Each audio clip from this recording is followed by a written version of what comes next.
อคนลืมสัญญาเอาเบียร์มาถอกตำจอกกับหยดน้ำตาสุขสมเถิดนาอย่ามาหัวซาคนเมาเมื่ออายกินดองน้องน้ำตาไหลยาวเพราะความปวดร้าวข้าวที่ความหวังเฮา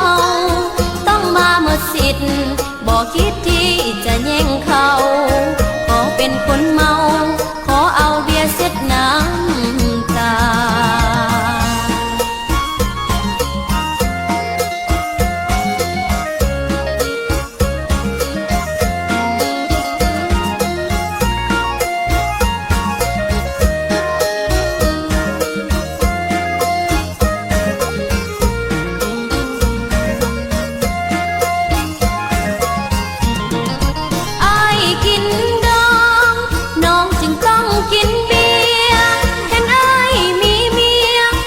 คนลืมสัญญา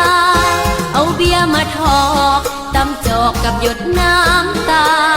สุขสมเถิดนาอย่ามาหัวซาคนเมาเมื่ออายกินดองน้องน้ำตาไหลยาว